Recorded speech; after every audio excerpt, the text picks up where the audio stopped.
hijo me echó de mi propia casa para vivir allí con su esposa y los padres de ella. Al día siguiente, hicieron una parrillada para celebrar mi partida. Nunca imaginaron que yo regresaría, acompañado del nuevo dueño de la propiedad. En ese instante, todas sus sonrisas se borraron de golpe. Antes de continuar, quiero pedirte algo importante. Si esta historia te está llegando al corazón, si sientes esa rabia e indignación que yo sentí, ayúdame a llegar a 1000 suscriptores. Suscríbete al canal y déjame un comentario diciéndome desde qué país me estás leyendo. Necesito saber que no estoy solo en esto, que hay gente que entiende lo que significa la familia, el respeto y la justicia. Sigamos juntos con esta historia. Me llamo Ramón Sebastián Soto, tengo 47 años y jamás pensé que llegaría a vivir algo así. Cuando uno cría a un hijo, lo hace con el corazón abierto, con la esperanza de que ese niño crezca y se convierta en un hombre de bien, alguien que valore el esfuerzo, el sacrificio, la familia. Pero a veces, la vida te da lecciones amargas que nunca pediste aprender. Todo comenzó hace 3 meses, cuando mi hijo Mateo y su esposa Valeria vinieron a hablar conmigo en la sala de mi casa. Sí, mi casa, la que compré con el sudor de mi frente durante más de 20 años de trabajo sin descanso. Se sentaron frente a mí, con esas caras serias, casi solemnes, como si fueran a darme una noticia importante, y vaya que lo era. «Papá, necesitamos hablar», dijo Mateo evitando mi mirada. Valeria, a su lado, tenía esa expresión que ya me resultaba familiar, una mezcla de impaciencia y desdén apenas disimulado. Desde que entró en nuestras vidas todo había cambiado, pero ese día las cosas alcanzaron un nivel que nunca imaginé posible. «Mira, papá», continuó Mateo claramente incómodo, «Valeria y yo hemos estado hablando y, bueno, la cosa es que necesitamos la casa, toda la casa». Me quedé mirándolo sin entender. ¿Necesitaban la casa? ¿Acaso no vivíamos ya todos bajo el mismo techo? ¿Qué más querían? «No te entiendo, hijo», respondí, sintiendo cómo un nudo comenzaba a formarse en mi estómago. Valeria suspiró con evidente fastidio, como si le molestara tener que explicar algo tan obvio. «Lo que Mateo intenta decir, Ramón», me soltó, sin siquiera llamarme suegro o mostrar el mínimo respeto, «es que mis padres necesitan un lugar donde vivir, y esta casa es suficientemente grande, así que hemos decidido que ellos se mudarán aquí, con nosotros». El mundo se detuvo por un segundo. Sus padres vendrían a vivir a mi casa. ¿Y yo qué? ¿Y yo?, pregunté, aunque una parte de mí ya intuía la respuesta que no quería escuchar. Mateo bajó la vista al suelo. Valeria, en cambio, me miró directo a los ojos con una frialdad que me heló la sangre. «Tú tendrás que buscar otro lugar, Ramón. Mis padres nos van a ayudar mucho con los gastos, con el cuidado de la casa, y francamente», hizo una pausa deliberada, «necesitamos privacidad. Somos una familia joven, tenemos planes, y bueno, tú ya cumpliste tu etapa como padre. Es hora de que sigas adelante con tu vida». No podía creerlo.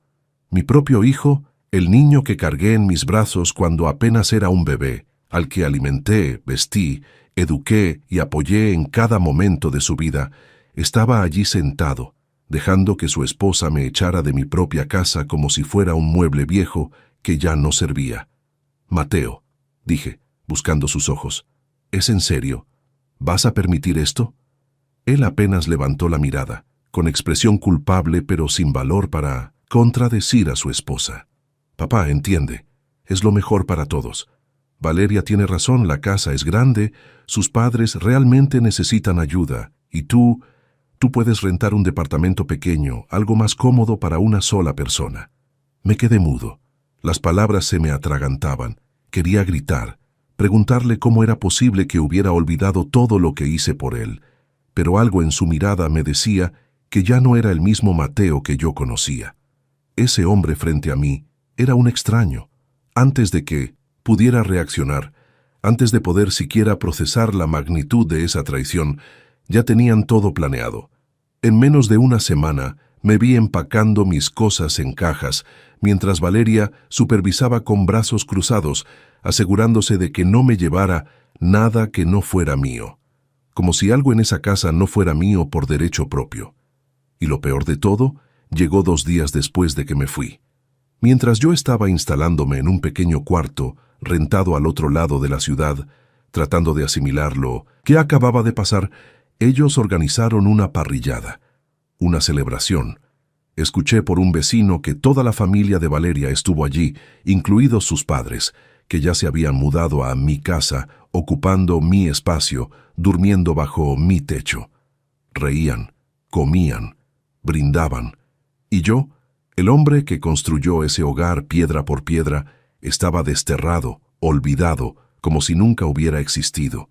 Pero lo que ellos no sabían, lo que ninguno de ellos siquiera sospechaba, es que esa casa tenía dueño. Y ese dueño era yo. Y muy pronto iban a descubrir el error más grande de sus vidas. Para entender completamente lo que significó esa traición, necesito que conozcas mi historia. Necesito que sepas quién soy realmente y todo lo que tuve que atravesar para construir lo que ellos me arrebataron en un abrir y cerrar de ojos. Nací en un pueblo pequeño del estado de Guanajuato, en una familia humilde donde el dinero apenas alcanzaba para comer. Mi padre era jornalero y mi madre lavaba ropa ajena para ayudar con los gastos. Desde los 12 años tuve que trabajar en el campo, bajo el sol ardiente para ayudar en casa. La escuela quedó atrás cuando apenas terminé la primaria. No hubo opción. La supervivencia era lo primero. A los 18 años, tomé la decisión más difícil de mi vida, migrar a la Ciudad de México. Llegué sin nada más que una maleta con 2 mudas de ropa y el nombre de un primo lejano que supuestamente podía ayudarme a conseguir trabajo. Dormí en su sofá durante 3 meses, trabajando en lo que fuera, cargando bultos en mercados, lavando autos, haciendo reparaciones menores. Cada peso contaba. Con el tiempo conseguí trabajo estable en una fábrica de muebles. El sueldo no era gran cosa, pero era constante. Aprendí el oficio de carpintero, me volví bueno con las manos y empecé a ganar un poco más. Rentaba un cuarto diminuto en una vecindad, comía lo mínimo necesario y cada centavo que sobraba lo guardaba religiosamente. Tenía un sueño, comprar una casa, tener algo propio, dejar de ser el eterno inquilino, el que paga renta sin construir nada para sí mismo. Quería echar raíces, tener un lugar al que pudiera llamar hogar de verdad. Y entonces conocí a Lucía. Ella trabajaba en una tienda de tela cerca de la fábrica. Era dulce, trabajadora, con esa risa que iluminaba cualquier habitación. Nos enamoramos rápido. A los 6 meses ya estábamos casados en una ceremonia sencilla, con apenas 10 invitados y una comida modesta. Pero éramos felices, teníamos planes, íbamos a construir algo juntos. Lucía compartía mi sueño de la casa propia. Ella también venía de familia humilde y entendía perfectamente lo que significaba tener algo seguro, algo que nadie pudiera quitarte. Así que trabajamos en equipo. Ella cosía por las noches, hacía arreglos de ropa para los vecinos, y yo tomaba trabajos extra los fines de semana, reparaciones de muebles, instalaciones, lo que fuera. Ahorramos durante 5 años, 5 años de sacrificios, de no salir a ningún lado, de no comprarnos ropa nueva, de comer frijoles y tortillas la mayoría de los días. Pero valió la pena. Cuando finalmente juntamos el enganche para una casa en una colonia modesta de la ciudad, lloré. Lloré como no lo había hecho desde que era niño. Esa casa de 2 plantas, pequeña pero digna, con un patio trasero y 3 habitaciones, era la materialización de años de esfuerzo, de madrugadas, de dolores de espalda, de manos callosas. Firmé la escritura con manos temblorosas. A mi nombre, Ramón Sebastián Soto, propietario. 1 año después nació Mateo, nuestro único hijo, la alegría más grande de nuestras vidas. Lucía dejó de trabajar fuera de casa para dedicarse a él completamente, y yo me esforcé el doble para sostener a la familia. Tomé turnos nocturnos, trabajos los domingos, cualquier cosa para que a mi hijo no le faltara nada. Mateo creció en esa casa, dio sus primeros pasos en el patio, aprendió a andar en bicicleta en la calle de enfrente, celebramos cada cumpleaños, cada Navidad, cada logro escolar entre esas paredes. Esa casa era más que ladrillos y cemento, era nuestra historia, nuestros recuerdos, nuestro esfuerzo hecho realidad. Pero cuando Mateo tenía apenas 11 años, la tragedia golpeó nuestra puerta. Lucía comenzó a sentirse mal, cansancio constante, dolores que no se iban. Al principio pensamos que era estrés, exceso de trabajo doméstico, pero los síntomas empeoraron. Cuando finalmente fuimos al hospital, el diagnóstico nos destrozó. Cáncer de páncreas, etapa avanzada. Luchamos. Dios sabe que luchamos con todo lo que teníamos. Vendí mi camioneta, empeñé herramientas, pedí préstamos que todavía estuve pagando durante años, pero el cáncer no perdona. Ni el dinero ni las oraciones fueron suficientes. Lucía murió 6 meses después del diagnóstico. Tenía apenas 36 años. Me quedé solo con Mateo, un niño de 11 años que acababa de perder a su madre, y un padre destrozado que apenas sabía cómo seguir adelante. Pero no tenía opción. Tenía que ser fuerte por él. Tenía que ser padre y madre a la vez. Así que seguí trabajando. Me levanté cada mañana aunque el corazón me pesara como piedra. Preparaba el desayuno de Mateo, lo llevaba a la escuela, iba a trabajar doble turno cuando podía, regresaba a casa para ayudarlo con la tarea, preparar la cena, lavar la ropa. No había descanso, no había tiempo para el duelo propio. Pero lo hice, lo saqué adelante. Mateo terminó la preparatoria, entró a la universidad. Algo que yo nunca pude hacer. Le pagué cada semestre trabajando turnos extras. Cada libro, cada material, cada gasto salió de mi bolsillo y de mi esfuerzo. Cuando se graduó de ingeniero, lloré de orgullo. Mi hijo, mi único hijo, un profesional. Pensé que todo había valido la pena. Pensé que los sacrificios, el esfuerzo, las noches sin dormir, todo había sido para construir algo hermoso. Un hombre de bien, un hijo agradecido, una familia unida. Qué equivocado estaba, porque ese hijo que yo crié, ese hombre que llegó a ser, gracias a mi esfuerzo, estaba a punto de convertirse en mi peor decepción. Y todo comenzó el día que trajo a Valeria a casa. Valeria entró en nuestras vidas como un huracán silencioso. Al principio, todo parecía normal. Mateo llevaba meses hablándome de ella, una chica que conoció en su trabajo, inteligente, bonita, ambiciosa. Yo estaba feliz por él. Después de la muerte de Lucía, había dedicado tanto tiempo al trabajo y a sacarlo adelante que apenas había tenido vida social propia. Ver a mi hijo, enamorado, me llenaba de esperanza. Pensé que finalmente él también construiría su propia familia, su propia historia de amor. La primera vez que la traje a cenar a casa, todo fue cordial. Valeria sonreía, me llamaba señor Soto, con respeto, elogiaba la comida que preparé. Era educada, conversadora, y Mateo la miraba con esos ojos brillantes del enamoramiento genuino. Me cayó bien, o al menos me cayó bien la versión de ella que quiso mostrarme ese día. Durante los primeros meses las visitas fueron regulares. Valeria venía a cenar, se quedaba a ver televisión con nosotros, y yo comenzaba a verla como parte de la familia. Mateo estaba radiante. Incluso yo, que había vivido tantos años enfocado únicamente en el trabajo y en él, empezaba a sentir que tal vez podía relajarme un poco. Mi hijo estaba encaminado, tenía un buen trabajo como ingeniero, una novia estable. Todo parecía ir bien. Pero las cosas empezaron a cambiar sutilmente después de que se casaron. La boda fue sencilla, nada ostentoso.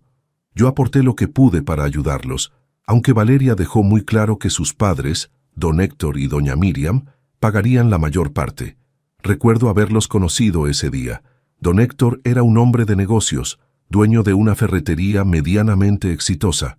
Doña Miriam, una mujer de gestos estudiados y sonrisa forzada. Ambos me miraron con cierta condescendencia cuando Mateo les presentó como mi papá, el carpintero. No les hice mucho caso. Estaba acostumbrado a que la gente me viera por mi trabajo manual, como si eso me hiciera menos. Pero yo sabía quién era y lo que había logrado con mis propias manos. Después de la boda, Mateo y Valeria se mudaron a mi casa.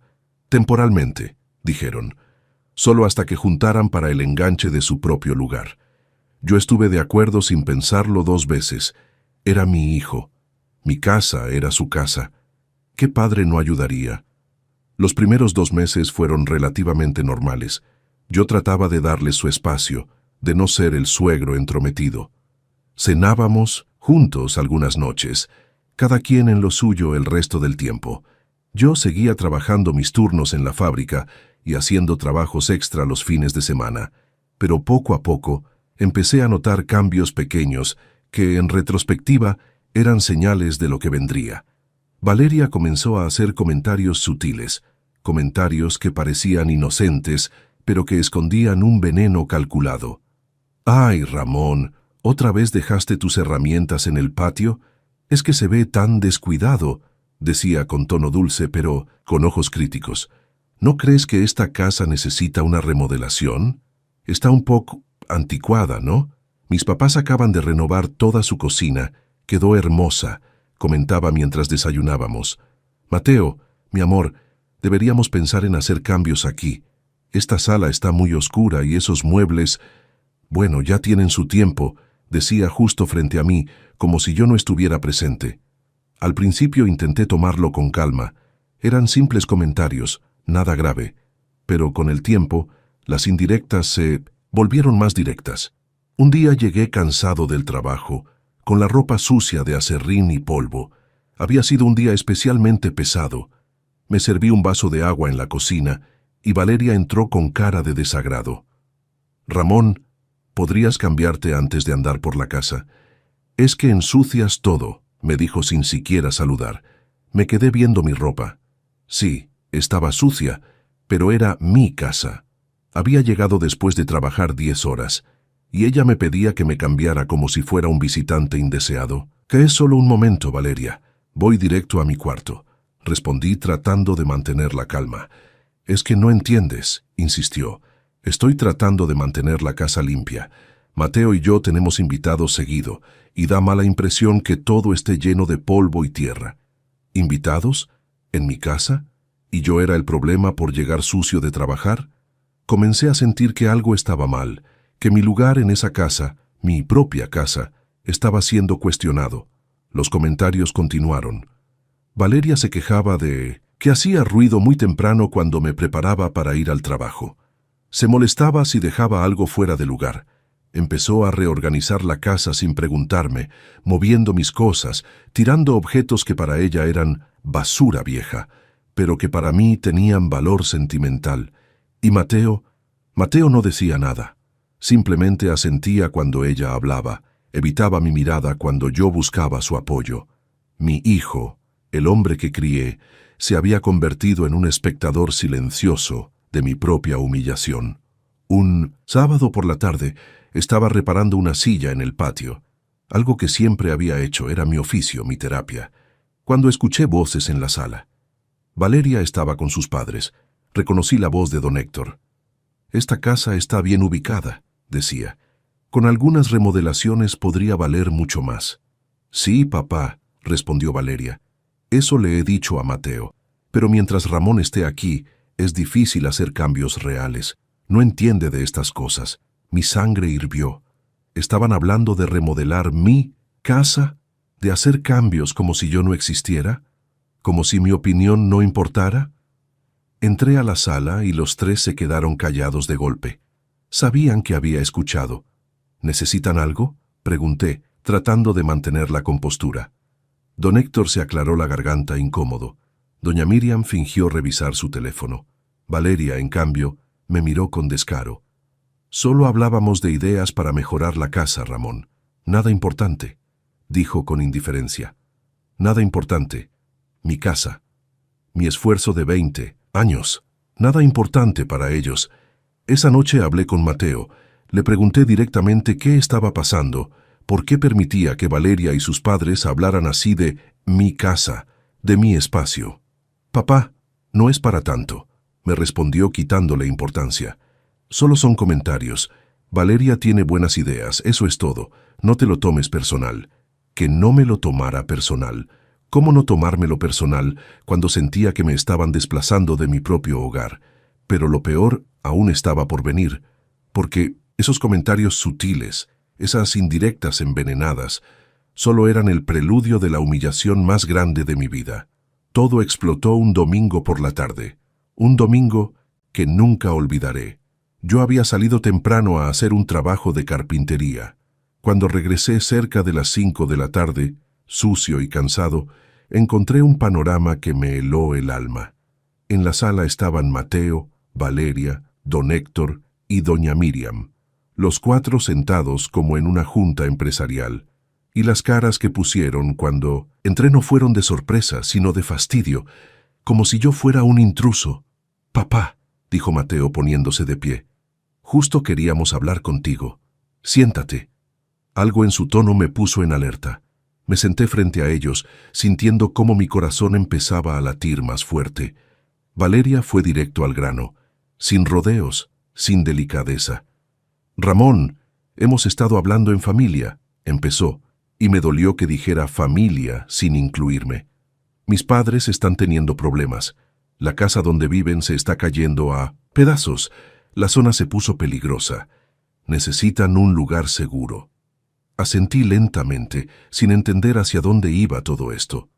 «Esta casa es grande», continuó Valeria. «Tiene 3 habitaciones, 2 baños, un patio enorme. Es perfecta para una familia completa.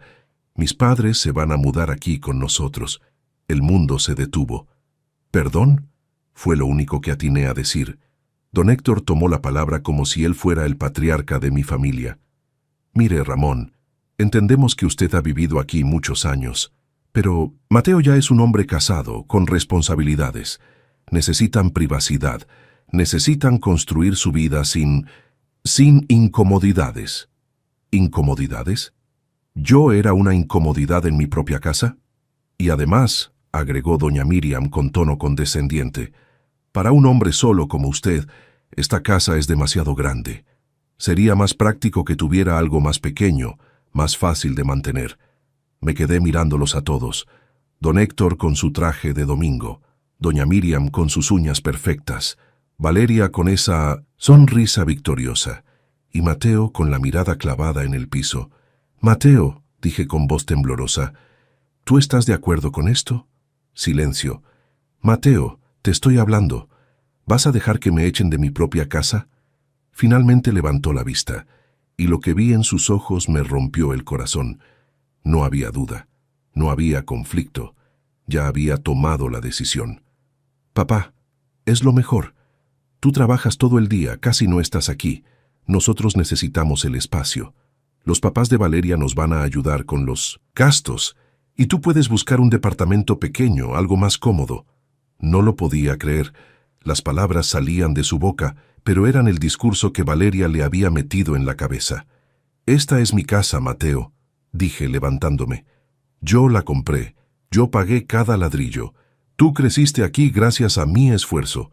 ¿Y ahora me van a echar para meter a sus papás?» Valeria se puso de pie, alterada. «Nadie te está echando. Estamos siendo razonables. La casa necesita una familia completa, gente que la cuide, de verdad. Tú solo llegas, te encierras en tu cuarto y te vas». La rabia me cegó. Quise gritarle que yo trabajaba como burro para mantener esa casa, que cada peso salía de mi bolsillo, que ellos vivían de arrimados sin pagar nada, pero algo me detuvo. Cualquier cosa que dijera sería inútil. Ya estaba decidido. «Tienes 2 semanas para buscar algo», dijo Valeria con frialdad. «Nosotros te ayudamos con la mudanza si necesitas. 2 semanas. Me daban 2 semanas para salir de la casa que me tomó 20 años conseguir». Miré a Mateo una última vez, esperando que reaccionara, pero solo agachó la cabeza. Esa noche empaqué mis cosas en silencio.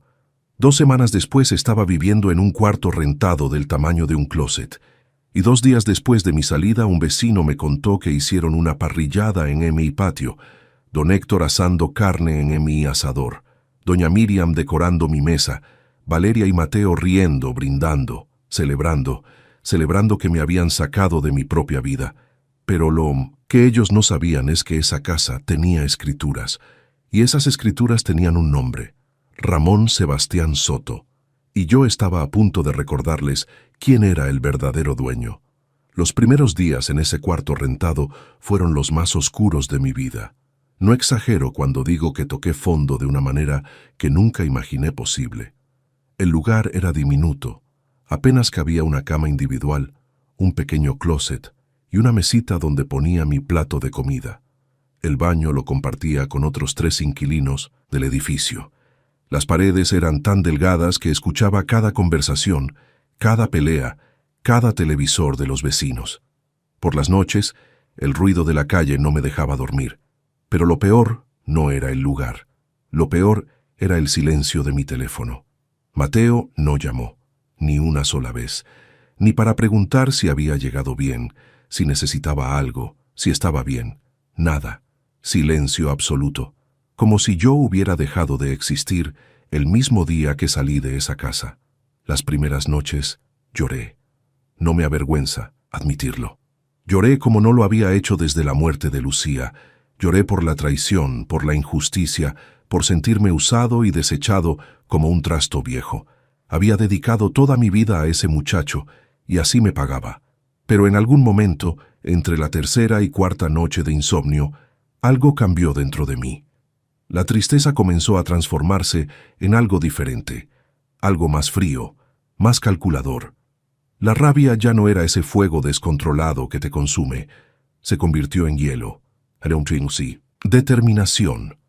Una mañana me levanté, me vi al espejo y me hice una pregunta simple. ¿Voy a quedarme aquí lamentándome como un perdedor o voy a hacer algo al respecto? La respuesta fue clara. Fui a buscar los documentos que había guardado en una caja durante la mudanza, escrituras, recibos de pago del predial, comprobantes de servicios. Todo estaba ahí, perfectamente archivado, como siempre lo había tenido. Y ahí estaba, en letras claras e inconfundibles, propietario, Ramón Sebastián Soto. La casa era mía, legalmente, totalmente, innegablemente mía. Mateo nunca había estado en las escrituras, nunca le había cedido ningún derecho legal sobre la propiedad. Yo era el único y absoluto dueño. Por alguna razón que no logro explicar completamente, ellos asumieron que la casa era de la familia, que por ser mi hijo, Mateo tenía algún tipo de derecho sobre ella. Pero la ley no funciona con suposiciones, funciona con papeles, y todos los papeles estaban a mi nombre. Me senté en esa cama, angosta con las escrituras en las manos, y por primera vez en semanas sonreí. Tenía poder, tenía opciones, y ellos no tenían idea. Durante los siguientes días desarrollé un plan. No iba a actuar por impulso, no iba a hacer las cosas a medias. Esto tenía que ser perfecto, contundente, definitivo. Primero investigué el valor actual de la propiedad. Me sorprendió gratamente descubrir que la zona se había revalorizado considerablemente en los últimos años. Lo que yo había comprado por una cantidad modesta ahora valía casi el triple. La ubicación era excelente, la casa estaba en buenas condiciones estructurales y el mercado inmobiliario estaba caliente. Contacté discretamente con 3 agencias inmobiliarias diferentes. Necesitaba opciones, necesitaba comparar. Necesitaba asegurarme de que iba a hacer el mejor trato posible. La tercera agencia me conectó con un comprador serio, un empresario que buscaba propiedades en esa zona específica para remodelar y rentar. Tenía el dinero en efectivo y estaba dispuesto a cerrar rápido. Me ofreció un precio justo, incluso un poco por encima del valor de mercado, por la urgencia de su necesidad. Acepté. Todo el proceso lo manejé con absoluta discreción. No le conté a nadie, ni a mis compañeros de trabajo, ni a los pocos amigos que tenía, ni obviamente a Mateo. Esto tenía que ser una sorpresa total. El comprador, un señor de unos 50 años llamado Alejandro Ruiz, resultó ser un hombre muy profesional. Cuando le expliqué brevemente mi situación, sin entrar en muchos detalles, entendió perfectamente lo que yo necesitaba. «Don Ramón», me dijo con una sonrisa comprensiva, «he visto casos así antes. Familia que se aprovecha, hijos que olvidan quién les dio todo. Cuente conmigo. Haremos esto bien y rápido». Nos pusimos de acuerdo en una fecha para la firma definitiva y para que él tomara posesión física de la propiedad. Yo me encargaría de notificarles a los inquilinos que debían desalojar. Pero yo tenía una idea mejor, mucho mejor. En lugar de enviar un simple aviso legal por correo o abogado, que era lo normal, decidí que tenía que ser presencial. Tenía que estar ahí, Tenía que ver sus caras cuando se dieran cuenta de lo que había pasado. Coordiné con Alejandro para que me acompañara a la casa en el momento exacto. Él llevaría todos los papeles firmados, su identificación, las escrituras ya a su nombre. Yo llevaría mi dignidad recuperada. Durante esas semanas de preparación hubo momentos de duda, momentos en los que mi teléfono estaba en mi mano, a punto de marcarle a Mateo para darle una última oportunidad de disculparse, de rectificar, de demostrar que algo del hijo que crié seguía ahí dentro. Pero nunca lo hice, porque en el fondo sabía que no serviría de nada. El Mateo que yo conocí, el niño que jugaba en ese patio, el joven que lloraba en mis brazos después de los exámenes difíciles, ese Mateo había muerto. Lo había matado la ambición de Valeria, la comodidad de tener todo servido, la falta de carácter para defender a su propio padre. Pasé esas semanas trabajando como siempre, viviendo en ese cuarto miserable, ahorrando cada peso que podía. Porque una vez que vendiera la casa, tendría un capital considerable. Podría empezar de nuevo. Podría buscar un lugar digno, tal vez incluso emprender algo propio, dejar de trabajar turnos dobles en la fábrica, pero sobre todo, recuperaría algo que ellos me habían quitado, mi dignidad. Cada noche, antes de dormir, repasaba mentalmente cómo sería ese momento, cómo tocaría la puerta de mi casa, cómo Valeria o Mateo abrirían esperando a cualquier persona menos a mí, cómo presentaría a Alejandro como el nuevo propietario, cómo sus sonrisas arrogantes se borrarían instantáneamente. Esa imagen me daba fuerzas para seguir adelante. Finalmente llegó el día, un sábado por la mañana, soleado, perfecto. Irónico que un día tan hermoso fuera testigo de lo que estaba a punto de suceder. Me puse mi mejor ropa, no tenía mucho, pero me aseguré de verme presentable. Alejandro pasó por mí en su camioneta. Llevaba una carpeta con todos los documentos legales perfectamente organizados. ¿Listo, don Ramón?, me preguntó con una sonrisa solidaria. Respiré profundo. Más que listo. Mientras nos dirigíamos hacia la casa, hacia mi casa, sentí una mezcla de emociones que no puedo describir completamente. Nerviosismo, emoción, tristeza, rabia, satisfacción. Todo junto, todo al mismo tiempo. Pero sobre todas esas emociones, había una que predominaba: justicia. Iba a recuperar lo que era mío. No la casa, esa ya estaba vendida. Pero iba a recuperar mi dignidad, mi respeto propio, mi certeza de que nadie puede simplemente pisotear a otra persona y salirse con la suya sin consecuencias. Cuando doblamos en la esquina de la calle y vi la casa a lo lejos, mi corazón latió con fuerza. Era el momento. Era hora de que Mateo, Valeria, don Héctor y doña Miriam aprendieran la lección más dura de sus vidas. Nos estacionamos frente a la casa, mi casa, o, mejor dicho, lo que hasta hace unas horas había sido mi casa, porque los papeles ya estaban firmados. Legalmente, la propiedad ahora pertenecía a Alejandro Ruiz. Desde afuera podía ver las mejoras que habían hecho. Habían pintado la fachada de un color que yo nunca habría elegido. Habían puesto macetas nuevas que seguramente doña Miriam había comprado. Había un coche estacionado en la entrada, el de don Héctor, brillante y recién lavado. Se habían instalado cómodamente, muy cómodamente. Alejandro me miró con una expresión que mezclaba curiosidad y solidaridad. ¿Está seguro de esto, don Ramón? ¿Puedo encargarme yo solo si prefiere...? No, lo interrumpí con firmeza. Necesito estar aquí, necesito verlo. Asintió y bajamos de la camioneta. Caminamos hacia la puerta principal. Cada paso que daba por ese caminito que yo mismo había pavimentado años atrás me traía recuerdos. Mateo, aprendiendo a andar en bicicleta, justo ahí. Lucía regando las plantas cada mañana. Las tardes de domingo, asando carne en el patio, pero esos recuerdos ya no me ablandaban el corazón. Ahora solo eran recordatorios de todo lo que me habían arrebatado. Toqué el timbre, mi timbre, el mismo que yo instalé. Escuché pasos dentro, voces. La puerta se abrió. Era Valeria. La expresión en su cara cuando me vio fue indescriptible. Primero confusión, luego sorpresa, después molestia mal disimulada. ¿Ramón? ¿Qué haces aquí?, preguntó sin siquiera saludar, bloqueando la entrada con su cuerpo como si yo fuera un vendedor ambulante inoportuno. «Hola, Valeria», dije con una calma que me sorprendió a mí mismo. «Necesito entrar. Hay algo importante que discutir». «No es buen momento», respondió rápidamente. «Estamos ocupados. Mi mamá está...». «No es una solicitud», la interrumpí con voz firme. «Es mi casa y voy a entrar». Algo en mi tono la desconcertó. No estaba acostumbrada a que yo le hablara así. Nunca lo había hecho. Siempre había sido el suegro callado, el padre complaciente que evitaba conflictos. Pero Ramón había muerto el día que me echaron. «¿Quién es, hija?», escuché la voz de doña Miriam desde adentro.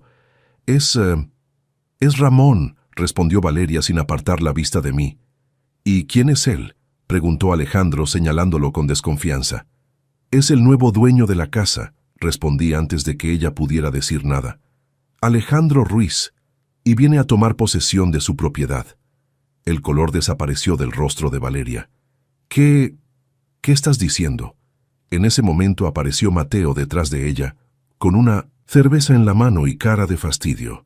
«Papá, ¿qué haces aquí? Ya te dije que...». «Vendí la casa», solté las palabras como bombas. «Esta casa, mi casa, la vendí. Y el señor Ruiz aquí presente es el nuevo propietario, así que van a tener que salir». Silencio total, un silencio tan pesado que podía sentirse físicamente. Mateo dejó de beber. Valeria abrió la boca, pero no salió ningún sonido. Desde adentro escuché cómo don Héctor preguntaba qué pasaba. Estás bromeando», murmuró Valeria. «Finalmente». Alejandro sacó la carpeta con los documentos y la abrió, mostrando las escrituras firmadas, los papeles del notario, todo perfectamente legal. «No es broma, señora. Soy el nuevo propietario legítimo de esta propiedad.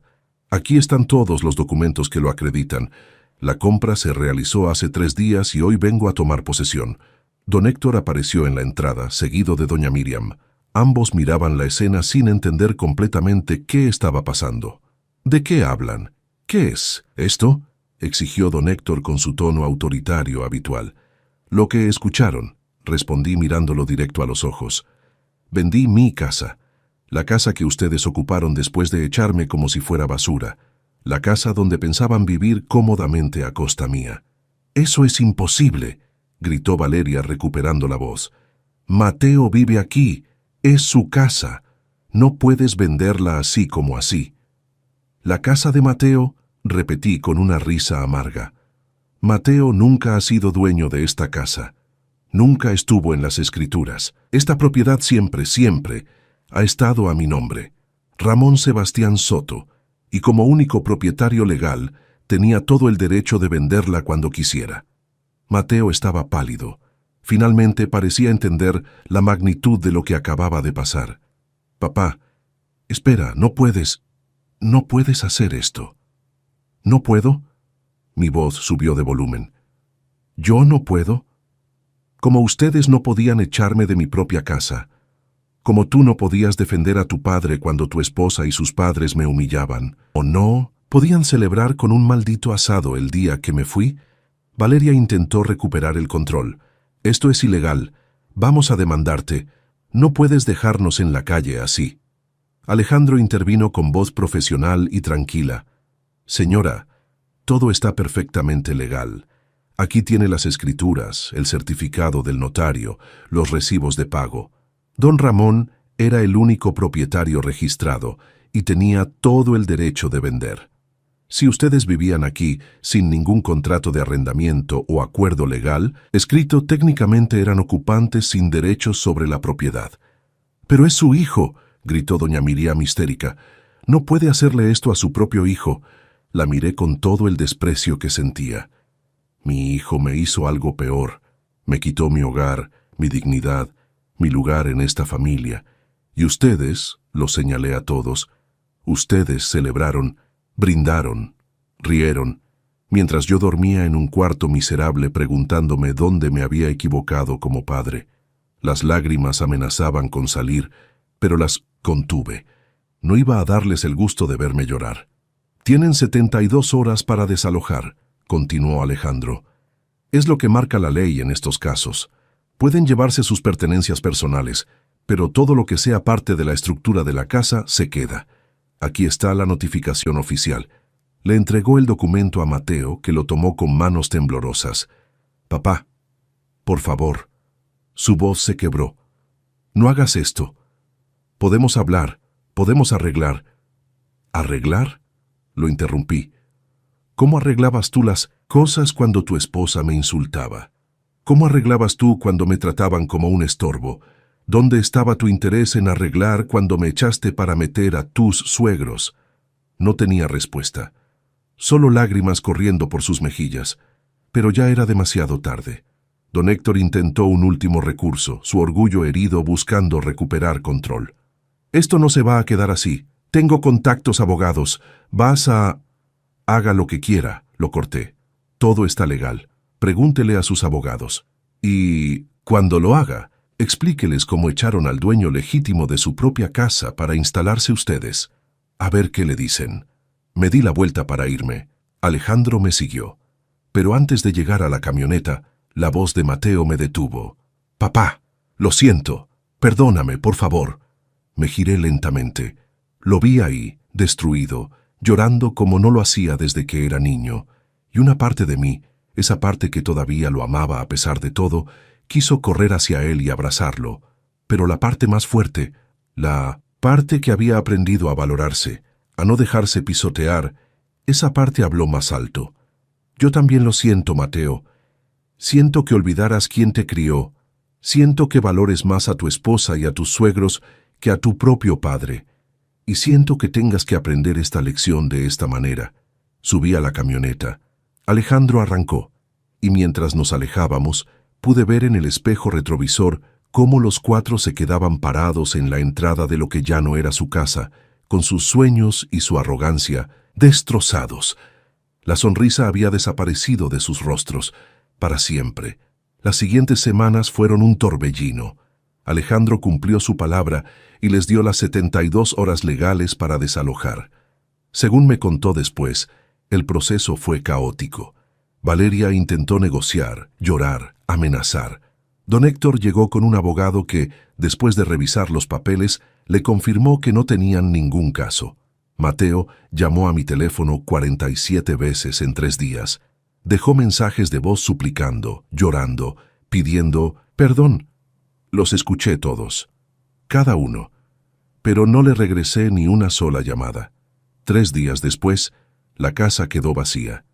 Alejandro cambió las cerraduras y comenzó la remodelación. Me invitó a verla una vez más antes de los trabajos. Caminé por esas habitaciones que conocía de memoria. La sala donde Mateo daba sus primeros pasos, la cocina donde Lucía preparaba la cena, el cuarto donde mi hijo creció. Pero no sentí nostalgia, sentí liberación. Venderla no fue venganza, fue justicia. Fue recuperar mi dignidad. Fue demostrarle a todos que las acciones tienen consecuencias. Con el dinero de la venta me compré un departamento pequeño pero moderno en una zona tranquila, solo para mí, sin recuerdos dolorosos. Un nuevo comienzo. También aparté una cantidad considerable para mi retiro. Reduje mis horas en la fábrica a un horario normal y comencé a disfrutar algo que no había tenido en décadas: tiempo libre. Empecé a frecuentar un café cerca de mi nuevo departamento. Conocí gente nueva, personas que me valoraban por quién era. Incluso comencé a salir con una señora viuda de mi edad, Marta, que había pasado por experiencias similares.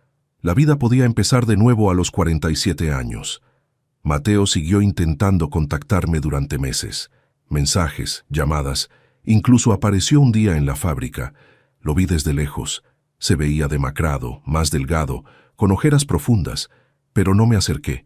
Eventualmente, los intentos disminuyeron. Los mensajes se espaciaron, las llamadas cesaron. Un año después, me enteré por un antiguo vecino que Mateo y Valeria se habían separado.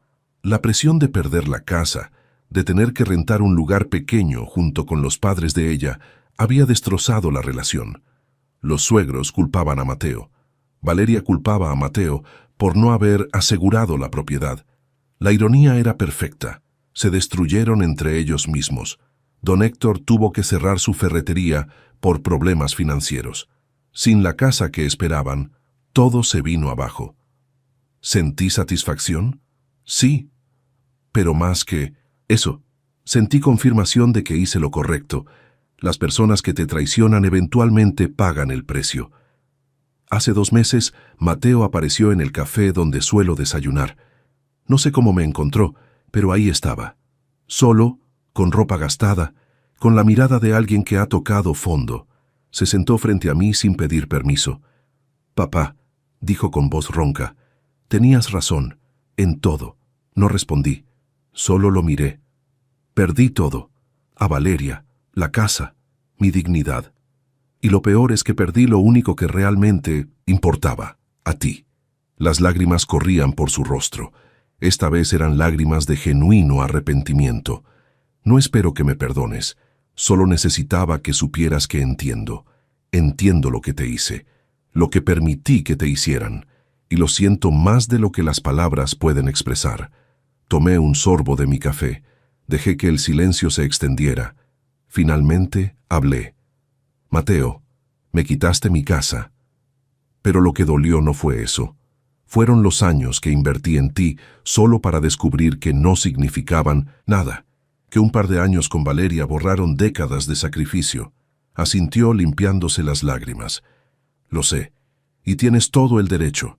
Me levanté para irme, pero antes de alejarme, puse mi mano en su hombro. «Reconstruye tu vida, hijo. Aprende de esto. Conviértete en el hombre que yo intenté enseñarte a ser. Tal vez algún día, tal vez podamos hablar de nuevo». No fue perdón, pero fue una puerta entreabierta. No por él, por mí. Porque el rencor pesa, y yo ya había cargado suficiente peso. Salí del café con Marta esperándome afuera. Tenemos planes de viajar a Oaxaca el próximo mes, algo que nunca había hecho, un viaje solo por placer. Mi vida ya no gira alrededor de sacrificarme por otros. Ahora gira alrededor de mí, de mi paz, de mi felicidad. Y esa es la verdadera victoria. Si esta historia te llegó al corazón, si sentiste la injusticia y celebraste la justicia final, déjame un comentario contándome qué te pareció. Y recuerda, nunca permitas que nadie, ni siquiera familia, pisotee tu dignidad. A veces la mejor venganza es simplemente recuperar tu vida y tu valor propio. Gracias por llegar hasta el final de esta historia.